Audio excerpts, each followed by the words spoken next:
Hello, everyone. It's Charlene Lee here, and I wanted to talk about a really tough topic to talk about these days, and actually one that's really important, I believe, and that is the death of George Floyd, and what in particular leaders need to be doing now because of this.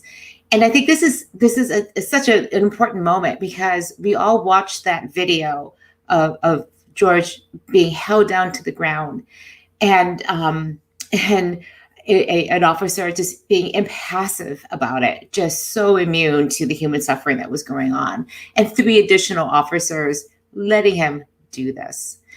And we think about how could the world come to this, that we are still dealing with this. And I think, and so for so many of us, we think this can't continue. This has to change. And yet, what do we do as leaders about this? And what I'm hearing from so many leaders, and myself included, at times we feel, well, we really can't say very much because this is a very political issue. This is fraught with lots of conflict, and we're never going to win coming up on the other side of it. And this other side of me is that also at the same time very angry because this is no longer a time for thoughts and prayers. Thoughts and prayers are fantastic. We should always have those for the people who are going through this, what we are going through this. But it's a time for action. And I've been thinking about it for the past week, and especially this weekend. What is it that we can do as leaders? What are the things that we should be doing? And how do we show up at this moment? What do we do now? Because I see in so many ways, we as leaders are being frozen into inaction because the political situation is so much about us and them. Which side are we going to be on? Whereas this is not a political issue. This is a humanity issue. This is an issue of how do we show up as humans and how do we change the status quo? And this is why I think it's so important, because I think about disruption. I think about and write about and encourage disruptive leadership. And I can't think of a better moment than right now for us to show up as disruptive leaders, because this is what we do. We disrupt the status quo. And I think we all saw what the status quo did to George Floyd. It killed him. We cannot stand by and watch this and let this continue to happen. So this is not about how to write a press release, about what sort of brand message you should be going out and doing, and how do we go about making this change happen. And I can see from some of the comments, like, this is nothing new. This has been going on for a long time. But how do we start thinking about doing something about this? And I especially, I'm speaking to it from a point of view of being a leader, and the fact that you're a leader in a community, in your family, in your organization. How do you show up? What are the things that you can do? Because I hear from a lot of people right now, like, what can I do? What can I do other than to say thoughts and prayers? So this is not the perfect answer. This is not the end all and be all. There's going to be a lot of discussions about what else we can do. But I thought I'd just get out three things that I think we could be doing right now to be taking action and showing up as leaders. And the three things are to practice empathy. And the second one is to dare to have these difficult conversations. And the third is to really start addressing concerns with humanity. So I'm going to go through those in fairly quickly here. And I do want to see some discussions. And so if I think about how angry we all are and how much is going on, and one of the things that we can do right now is to practice empathy. And what I mean by that is to truly understand what is going on in the lives of so many people. Because until we can truly understand, how can we begin to be able to act on their behalf, speak on their behalf, be an ally to people? And there's a significant disconnect. And I'm a woman, I'm a person of color. I'm not African American. I have tremendous privilege. And so I can begin to understand, I can begin to have empathy for this, and to really start seeing people, hearing people every single day in all aspects of my life. So how does this look? What does this look like? I'll give a personal story. And I think we've all been guilty of this, in that the rush of the day, we're getting to someplace, we're brushed by somebody, and not even think the fact that we bumped into someone to stop and pause and say, I'm sorry. I know that I was running to a meeting once. I was checking into this house, and I just ran by somebody without even saying hello. And she stopped me, and she said, and she's a brown skinned person, and she said, um, I I am a person here. I'm not just one of the help for you to run by. My name is this. I would like to get to know you. Please do not ignore me. Please see me. And I felt horrible. And I realized that I should never be doing that. And that was a big wake-up call for me. And I really try now to see people in all aspects, to really see and understand them. And not just the people I work with, but people I encounter every day. So how do we practice empathy? It's when we're the busiest, when we're the most frantic, when we need to slow down and really listen, really see people, get to know them. Because the flip side of this is that when somebody is practicing empathy for you, you finally feel like you are being seen, you are being known. And then we can begin to have some sort of connection. Because until we do that, it's always going to be us versus them. And as long as we are us versus them and the divisiveness of everything that we've come to today, we're never going to be able to move forward. So how do we do this? I think this is when we should be really trying to understand this. It's absolutely awful what's happening every single day, and we can understand what it's like. I mean, when I talk to my friends who say, you have no idea what it's like. I don't. But when I hear it, I begin to understand the agony that they have.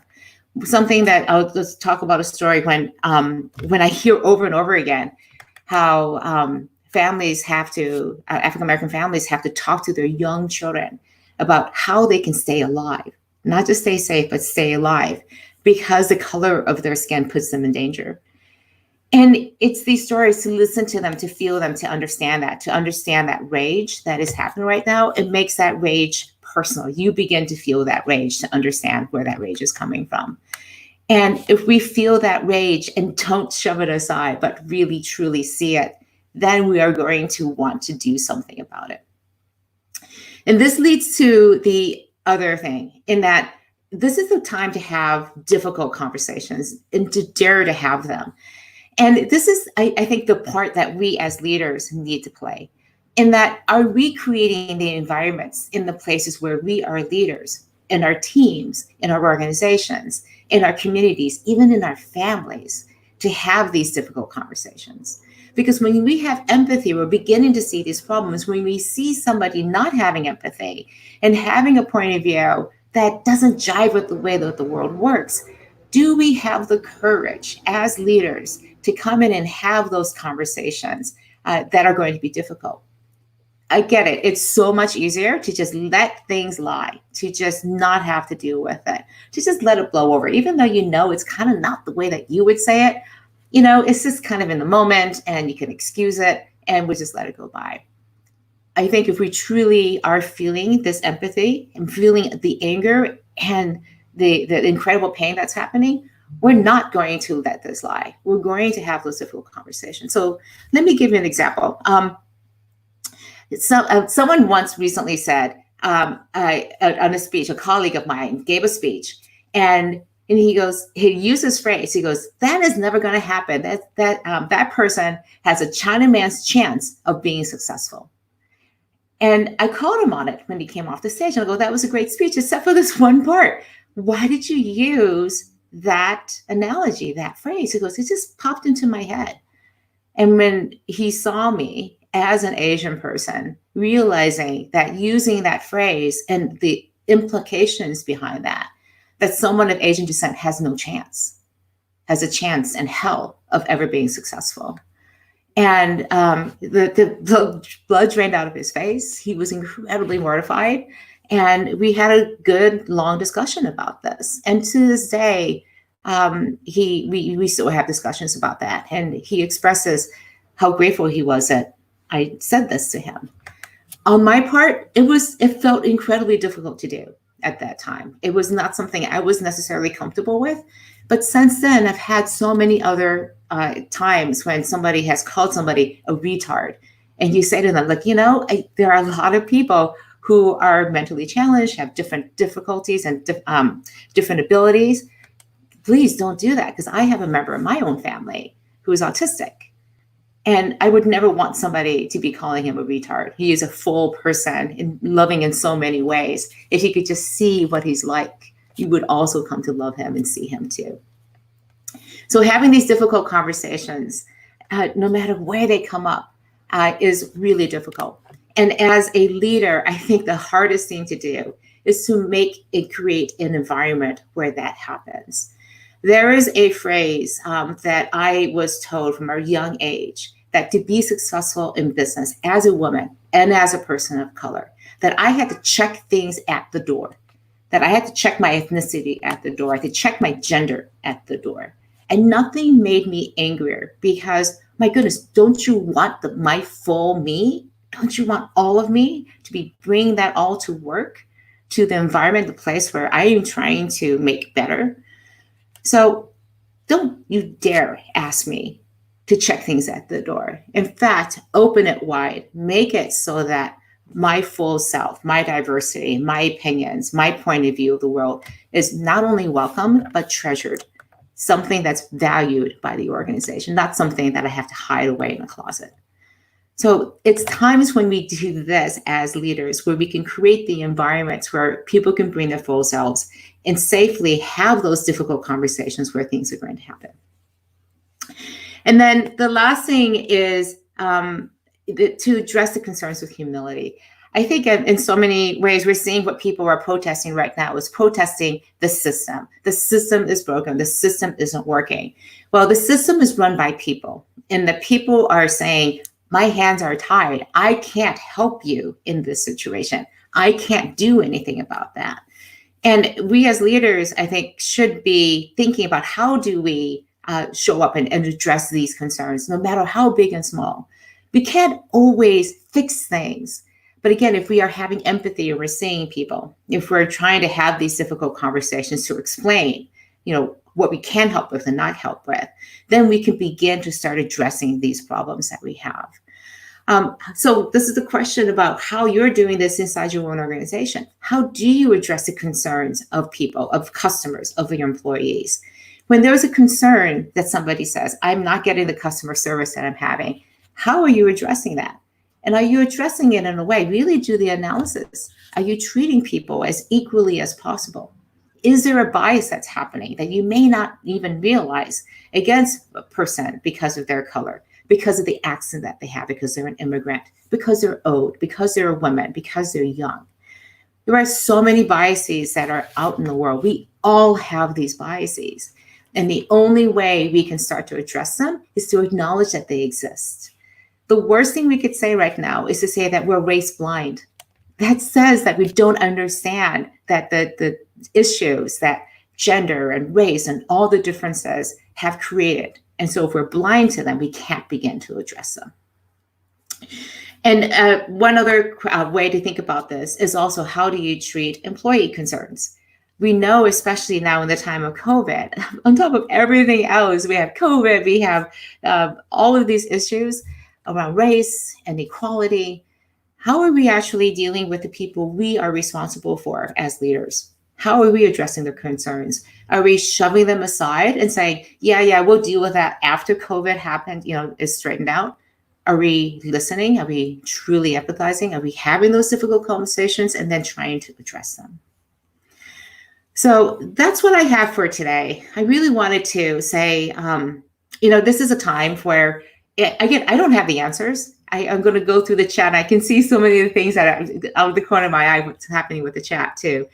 But I think this is the time for us to stand up, to come forward, to acknowledge that as leaders, we don't have the answers, but that we are going to work forward, to work together and try to make that future come. That we're going to disrupt what the status quo looks like, because we can't accept the status quo. We cannot accept that this is the way things have to be. And so I don't know what the answers are. I know what I'm going to do, what I'm going to keep encouraging us to do as leaders.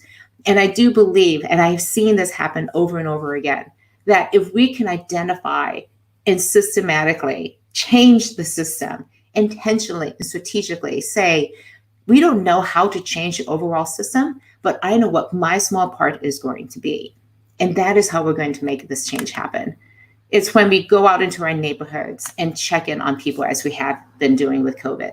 It's when we talk to people and have the conversations we've never had a chance to have. And to say, tell me about your experience. Let me hear it. Let me empathize. Let me understand. And then together, how can we make things better? So I see a lot of conversations going on here. Let's say, thank you, Joaquin, coming in from Stockholm. So great to see you and coming here and listening to this. Thank you for joining us today. You all are doing a very interesting experiment there in Sweden. It seems like you're holding together things. So thank you for joining us with that. I'm seeing people from Africa talking about experience there, in Nigeria, very international. And more, what I'm hearing here is, thank you, Antonia, for reinforcing that leaders need to purposely listen and approach the conversation to learn and disrupt from there. And there's a lot of questions and comments here about what is going on in the Trump White House. And I do want to say this, that if there is you can imagine where I stand on the political spectrum. I try by all means to hope and pray that our leadership will show up in the most positive way possible. And despite all of my misgivings about who is in our White House and the way that he has led in the past, I so desperately want him to show up now in the most positive way possible to pull us together. I haven't seen it in the past, but I so desperately feel like we need this as a nation to have a leader to come and show up. I'm not holding my hopes, but I'm hoping that it does. And if it does, I will welcome that, because anything at this point for our leaders at all levels of government, of the private sector, of our faith communities, we need our leaders to show up. And that's all of you, all of us, to show up and to say, this is what it means for us now. How are we going to go through this, to lead us, to show us the way forward?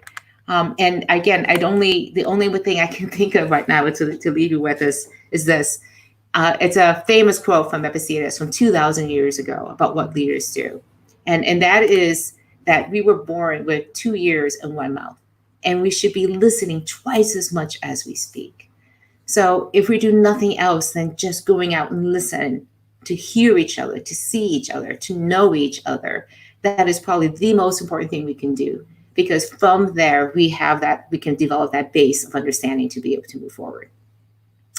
So I encourage you to continue and really think about, how do we come together on doing this?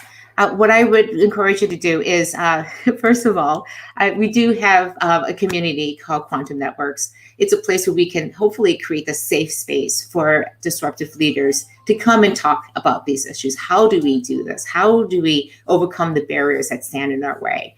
And I also have other videos about disruptive leadership, about the fallacy of failure, the need for control, other things that hopefully will help you on this journey. This is just the beginning of the dialogue, I believe. I don't feel like this is something that's going to be solved in a short 20-minute or so broadcast. I hope that this is the beginning of a conversation that we can have, that we all have with each other and with our communities, with our organizations. That this is something that it's a long journey. And one thing I know about disruption is that it's never easy. And that if you really want to create long-lasting change, it is a really, really tough road ahead. I wish I could take a fairy godmother's wand and wave it and make it easy, push an easy button and make it all go away. But if anything that we're seeing, the emotions, the anger that is there right now, it's not going to go away anytime quick. And in many ways, the worst thing that could happen is that it goes away quickly, because it just means we just tamped it down and not truly addressed with the real issues at hand. So I wish you the best on your disruption journey. I wish you the best during these tough times to show up as a leader, to have that courage, to have those difficult conversations, to dare to have them. Really push yourself out of the comfort zone and really have those conversations with people that are incredibly uncomfortable. And to most importantly, create that safe space so these conversations can take place. The last thing we can be doing right now is to pretend that things are normal, that things are far from normal between COVID and the race relations and the economic situation. The more that we can take the time and create the space as leaders for the people in our communities and our organizations to have that time to have these conversations is absolutely paramount. Thank you so much for listening and watching, and I will talk to you all again soon. Please stay in touch. Bye-bye.